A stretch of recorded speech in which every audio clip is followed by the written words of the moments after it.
gonna keep this video short and I'm gonna keep it real. If you're picking Joshua Van, you're a dumbass nigga. Click off. Click off, bro. Click off. There's no chance that Joshua Van can win this fight, and that's why the video is gonna be so short because, like, I shouldn't have to explain it. I should hope that niggas that watch UFC should see the matchup, see how good Taira is, see how he's the best flyweight of all time, skill for skill, and just be like, okay, Joshua Van's not winning this fight.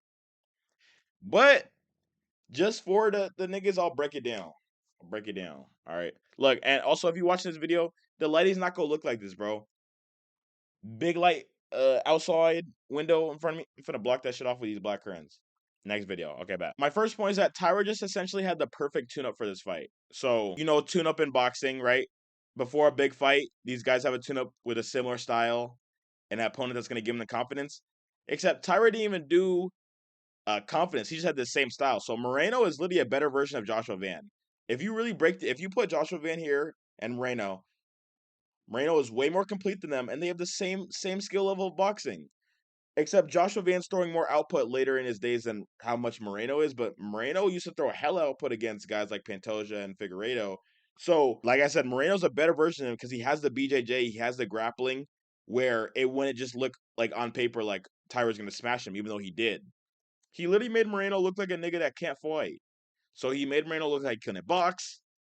He couldn't roll on the ground. As soon as he got to the ground, Moreno's being desperate, holding in a fucking inverted I don't even know what it was, some triangle. I was there in person. Moreno had nothing for this nigga. He couldn't box with him. Taira outboxed him.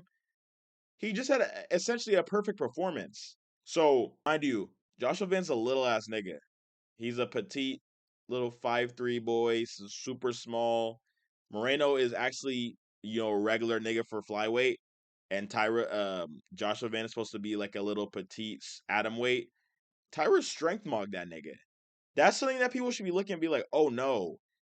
You know what I mean? But, you know, some people are delusional. We're going to go to the next slide. Yeah, Taira is a better striker than Van. So the takedown threat theory is where when the grappling is so significant, you know, the gap of grappling is so significant, you're just gonna outstrike them. Go look at all of Habib's fights. Look at why is Habib standing on the feet with Conor in the third round and it being competitive. They try to paint Conor as his best boxer, this, that, knockout power. Then why is Habib so be able to stand on the feet with him? Because of the takedown threat.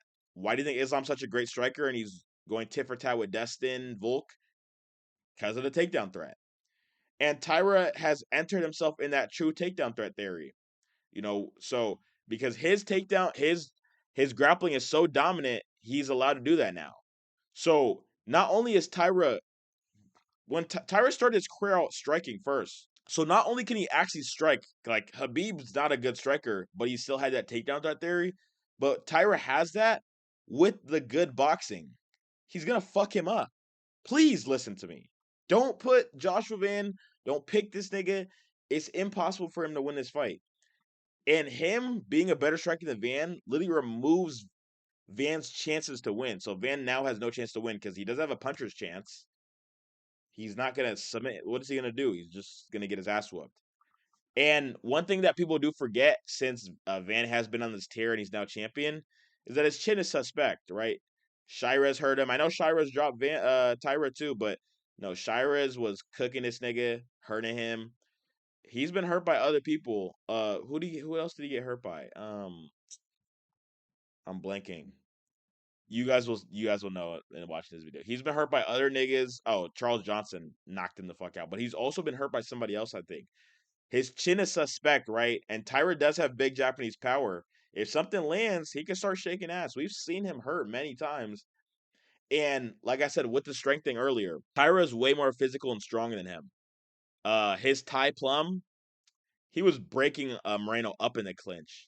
If he gets a hold of Joshua Van, not only is he going to break him up in the clinch, but he can get takedowns in the clinch. He has so many tools to beat Joshua Van. I don't see this as a fight that he's going to lose. Like, it's almost impossible, I see. And, of course, point 3, the grappling isn't even close. Like, do I have to tell you guys, like, if this fight is touching the ground, there should be no debate who's winning. I've seen fights where Jan versus Sterling 2. Sterling got him on the ground, backpack. Joe Rogan's like, oh my goodness. If Taira gets him in anything, doesn't even have to be a backpack. If Taira just takes this nigga down, everybody should be nervous. He has ground and pound. He breaks niggas' knees. He broke Alex Perez's knee. Like he has so many tools to win this fight. And when when Joshua Van's biggest pro is his striking, and he's not even gonna be able to strike, what because he's gonna get outstruck if he tries that shit. What am I even making this video for? Like dead homies, nigga. Like I don't need to make this video, bro. I'm going Taira by KO. I don't think that. I mean, most people look at this and see the grappling advantage and think he's just gonna sub or TKO him on the ground. Well, KO is the same thing, but I think that his big power is gonna prevail. He's gonna hurt him on the feet. He's gonna finish him on the ground with a ground and pound. And honestly, I like I said, this video is gonna be short because the winner should be obvious. But I'm gonna go ahead and jump the gun. Taira is the best flyweight of all time, skill for skill. He'll never lose a fight in his career. The only competitive fights he'll have is Alexandre Pantoja and Andre Lima, and he's gonna just fuck the whole flyweight up division up with flying colors. This is not really gonna be a fight. This is gonna be a one-sided beatdown. I already know who the winner is. And yeah, Taira by KO, put it in.